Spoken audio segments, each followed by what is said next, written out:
We are podcastvideos.com. Our goal is to educate, enlighten, engage, and entertain. We believe in the power of love and transformation through storytelling.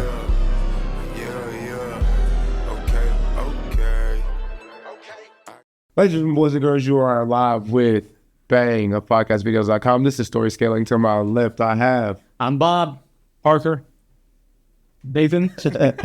and Dan, as far as I know. Dan, we got some really, really interesting research that just dropped. Take it away. Yeah. This episode's going to be a little more focused on what we actually do here when we're not goofing around in front of the cameras. Obviously we're really heavy into video podcasts. Mm-hmm. The podcast was born as more of an audio thing, almost radio archives on demand. But Edison Research, they're a big name in audiovisual research, just dropped the other day.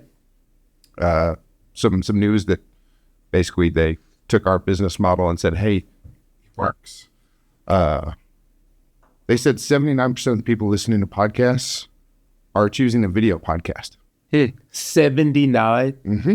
Now, not all of them are necessarily actively watching the video in front of them. Some of them will pick up the video-based one, set the phone and speaker side, whatever, and they don't listen.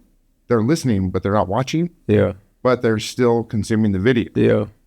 And, of course, that still leaves quite a few people listening only with audio. Yeah. Mm-hmm. And that was... This entire release from Edison was only one graphic and about 3 paragraphs long. It said, but use the video anyway. Record it with video. Because even if you're not putting the video out with your podcast, even if you're using just audio only or a standard static piece of art when you put it on YouTube, it is the foundation for the shorter clips, the social media that's going to push your reach, that's going to push your outreach in various platforms.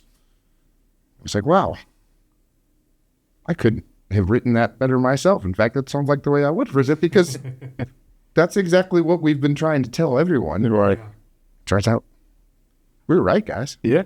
Well, I mean, humans are just visual in nature, right? Yeah. I mean, the inflections people make when they're communicating is what draws you in. That's how you get the additional engagement. The additional engagement. Yeah, using my hand, right? So, I mean, you can tell I'm serious because I'm using my hands. But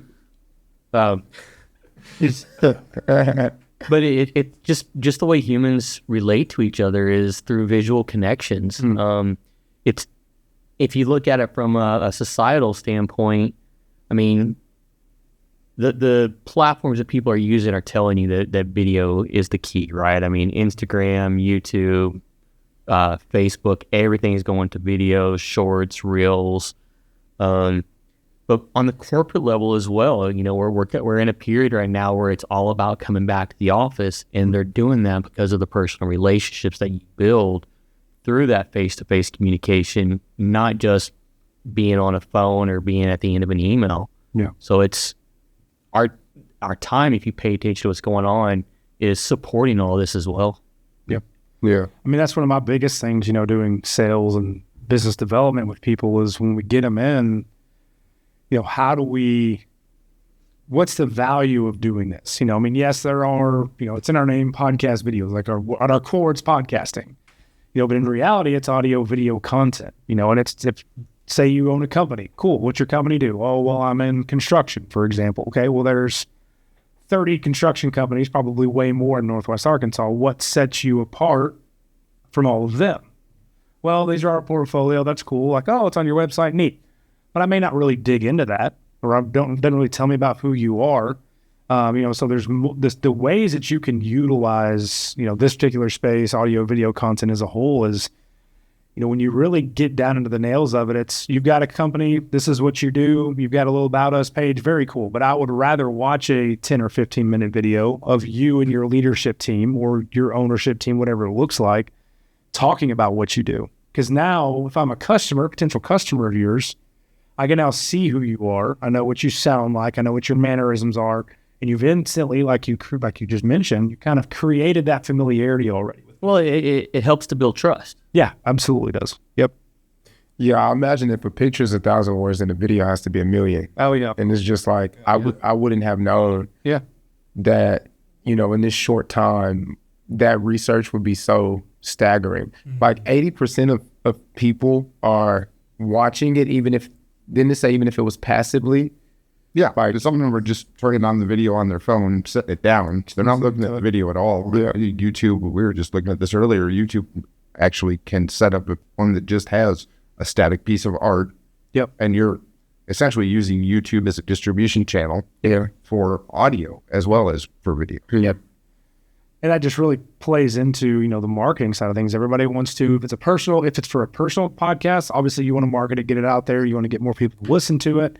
If it's from a business side of things, it's all about discoverability. Yeah. You know, and you're already in here spending, and I tell those people all the time, and it kind of makes a light bulb click a lot, is imagine doing all of your marketing for an entire month in 1 hour of studio time. And in reality, you can do that. You come in, kind of 40, 50 hour long podcast, you can easily get that original content for one, but you're going to easily get 20, 30, 40 social media snippets out of that. That's one a day. Yeah. And you've taken 1 hour of your time to come in and sit down and do it.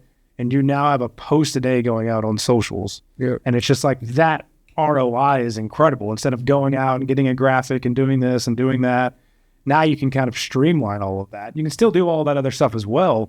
But, you know, as we've learned with social stuff, it's all about that frequency and that number of content that's going out. Just imagine having a video ready to go every single day that you can just pop on and post along with everything else you're already doing. Yeah. It's just that more chance to get in front of people. And the biggest pain point for a lot of people, we've heard this over and over, is if I get video, I've got to edit it. Software is so hard to learn. Yeah. I mean, you're a pro with it, Parker, but I would mangle something to the point of unrecognizable very quickly. A lot of people would. Mm-hmm. That's why we decided to offer editing. Yeah. That really removes a barrier for a lot of people that either what they would put out would be very low quality or they end up frustrated and just quit. Yeah, absolutely. That's what you got over there. You know, from an SEO value, being the web guy, what's the added value? I know I'm putting you on the spot here of having video. No, that's good because Google recently came out with, there's been evidence that shows having video on your site, especially if it's tied to what you're posting. If you have article content, like our current website is heavily article based, and if you have a video to supplement that, personally, I'm going to be more drawn to watch that video than read the article. Yep.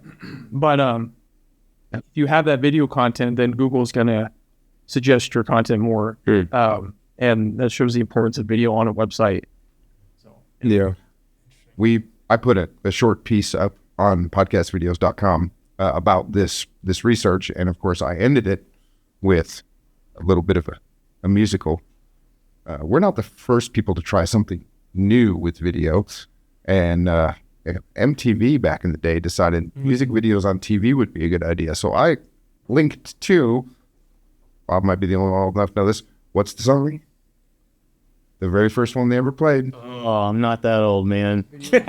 Sir. Video killed the radio star. There you go. That's boy David. Only so His music. He does know his music. He knows his music. Now we know which episode we've got to put out first, because our last one recording-wise was Describe Ourselves in 3. So we got to make sure that one's out. So if it would just make sense now. More sense. Yeah, I agree. Parker, why do people need podcastvideos.com? In light of everything that we're talking about right now. I mean, you've heard my tour and sales pitch. It's long. How long till we go on this? You got an hour? No. Let's take that. Friday afternoon. Get elevator pitch. Yeah, 30-second elevator. The biggest thing is, like I just mentioned, imagine doing a month's worth of marketing in an hour of studio time. Yeah. Especially if you come in and we do the editing for you. You can walk in, you can schedule with your guests, which is really easy. Meet here. It's a professional location. It's clean. It looks good. You come in, you record.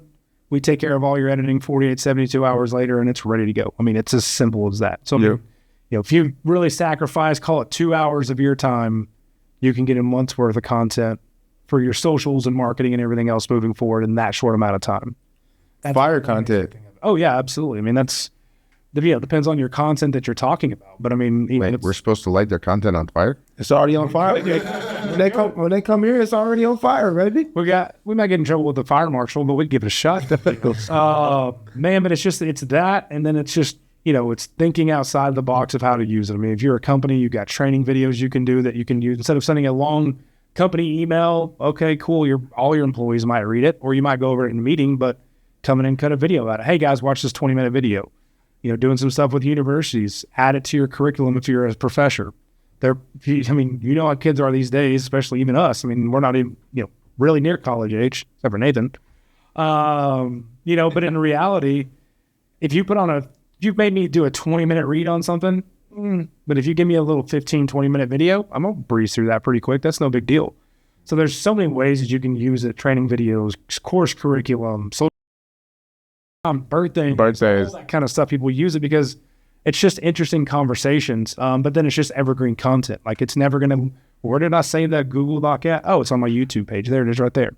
So it's just a way to kind of keep everything more at hand and handily. It's just, there's so many ways you can use it. And I feel like we do a good job of helping people discover that. But I also do feel like every day there's something new that can be used. I mean, there's people I talk to all the time. As a matter of fact, you got a company I talked with the other day. They're doing a draft for a sports league that they're doing, and they wanted to actually come in and do that draft like you would see on TV. Oh, wow. So they can actually then do it, put it on YouTube, and then everyone sees their draft order like it's a real-time draft. So it's like there's just so many ways that you can utilize the space. Yeah. And so that's the importance of us being able to provide a space that makes it turnkey for everyone. You don't have to get everything custom set up. Let me check your angles, all that stuff. It's all ready to go. Yeah. And you can just sit in and get rolling. We're not even talking about the mobile, how we'll pull up on you. Yeah, we ain't even going to get into that. That's all kind of stuff. Yeah, next episode. All right, guys. Thanks for your time. Yeah, feel good about appreciate it. See you next time. We'll be back for more soon. We'll be back for more soon. Yeah. Come in for a tour. Hey, always you for a tour. Always. All right. All right, guys.